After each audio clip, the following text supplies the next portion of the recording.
Saya beberapa hari ini saya pantau ya, di root PTN sekarang nggak aktif lagi, sudah nggak aktif di apa namanya di TikToknya ya. Video terakhir yang ini, sobatku. Video yang saya posting ini dia nggak posting lagi sekarang ya. Dan juga yang di Facebook hanya di 5 hari yang lalu dia posting, 5 hari yang lalu ya. Nih. Mungkin beliau mungkin sekarang lagi bebenah-benah ya. Takut nih digerbek sama membernya gitu. 10.000 member ini yang lagi ikutin Pak Fauzan ini ya. Di sini kan 20.000 pengikut, berarti ada 10.000 member yang sudah bergabung di Pak Fauzan itu 500.000 per orang. Jadi sekitar 5 miliar pendapatan dari PTN. Jadi semenjak saya posting video saya di Facebook, bukan video saya, video Pak Fauzan yang saya potong-potong itu, sedikit tidak ya membuat pionir-pionir lain menonton dan juga bisa mengambil kesimpulan ya di situ. Dan juga ada ini Kosashi Nakamoto ya. Perdebatan sama Kosashi kemarin. Si Fauzan langsung beleng-beleng ya. Jadi ya itulah cara satu-satu untuk bisa menghentikan perkibulan, penipuan yang ada di komunitas Pi Network.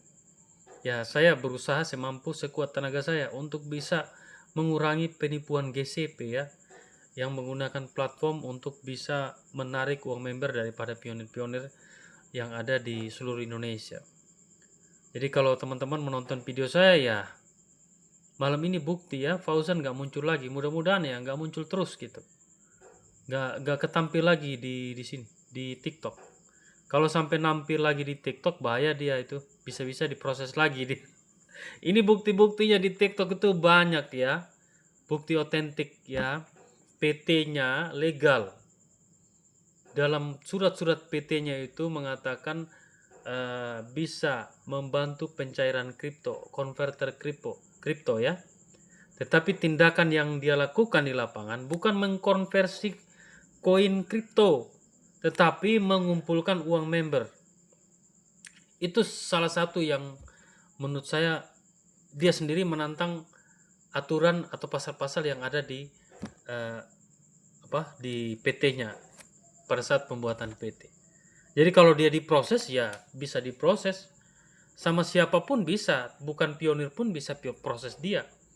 Karena dia selalu menampilkan videonya dan menyatakan bahwa dia bisa mencairkan satu koin sampai 5 miliar.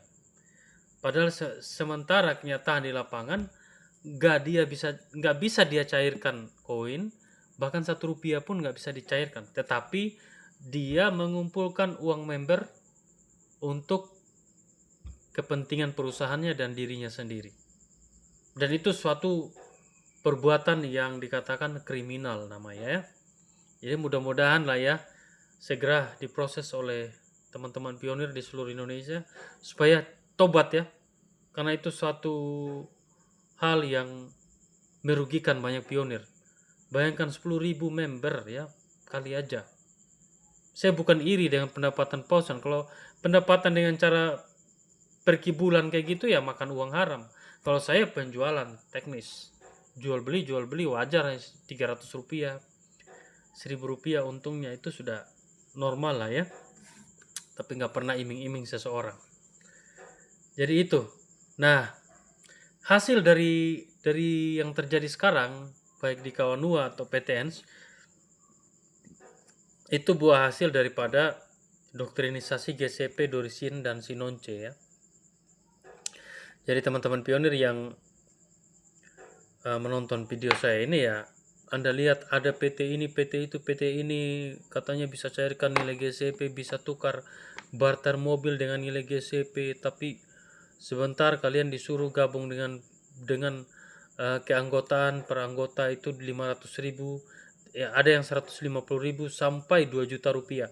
Jadi itu langsung ditanyakan, kenapa bisa harus minta uang member atau uang keanggotaan, sedangkan koin Pi yang kita nambangkan sudah ada, tinggal kita transaksikan saja, belanja atau tukarkan.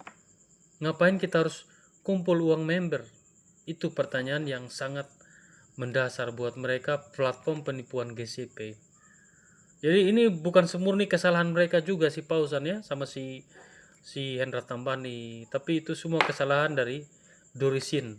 Dorisin yang penyebab utama terbentuknya platform-platform GCP yang mengumpulkan uang member. Tapi kalau kalau mereka mengatakan bahwa itu bukan karena GCP, ya mereka hanya menghindar saja dari doktrinisasi yang mereka sudah lakukan. Jadi Dorisin, Anda nonce ya, kalian itu penyebab terjadi namanya pembentukan platform-platform GCP di luar sana. Karena kalianlah yang mencetus nilai GCP ya. Ya, Pausan itu tahu 314159 itu kan bukan dari tiba-tiba turun dari langit. Kan dia tahu dari siapa? Dari Dorisin. Makanya saya katakan di live-nya itu GCP Doris ya. Dia katakan bukan GCP Doris Mas Yos. Itu kan pembodohan aja ya. Udah jelas-jelas GCP Doris. Dari Dorisin terus dia menyangkal lagi. 314159 dari siapa? Ayo. Dari Dorisin lah ya. Jadi itulah yang terjadi ya. Jadi kalau teman-teman pionir masih mengikuti platform-platform GCP itu kalian akan sakit hati endingnya akhirnya. Karena kalian sudah gabung dengan nilai 2 juta di Kawanua tapi nggak bisa dapat sesuatu dari Kawanua. Kalian hanya dapat angin surga aja atau PTNs. Dan itu sepenuh salahnya itu bukan dari PTNs dan bukan sepenuhnya, sebagiannya itu salahnya itu dari Nonce dan Dorisin. Mereka lah otak pencetus GCP 314159. Jan Helebek ya. Terus banyak lagi itu yang sering posting-posting di Facebook. Kalau Anda lihat yang sudah ngomong GCP ya silakan Anda langsung pertanyakan mereka. Ya. Silakan Anda bilang jangan sukanya berhoak ya. Karena di Pinetalk itu nggak pernah bahas menyangkut nilai apalagi GCP. Bahkan di kalau bukan Anda buka di beranda Pinetalk, di penambangan Pinetalk di kolom chat itu moderator sering mengatakan ya stop menyuarakan GCP karena itu tidak mungkin terjadi. Harga Pi itu sudah ditentukan di pasar mekanisme yang ada di pasar kripto untuk sementara, sedangkan di utility itu masih sementara dibangun gitu sobat ya. Mudah-mudahan utility segera digunakan, ribuan dEPS itu digunakan ya, harga Pi bisa dibentuk di situ juga. Jadi kalau digabungkan dapatlah kapital pasar yang mendukung suatu nilai Pi yang cukup lumayan bagus, bisa aja $100 di masa depan. Jadi itu saja pionir ya. Semoga kita berada di jalan lurus ya. Ketemu pionir-pionir lain yang masih membicarakan GCP ya, sadarkan mereka. Stop. Jangan bicarakan GCP lagi ya. Kalau mau transaksilah dengan harga yang ada di bursa sekarang. Atau Anda bisa mainkan transaksi di bursa sendiri, silakan ya. Oke, sampai jumpa di video selanjutnya. Bye.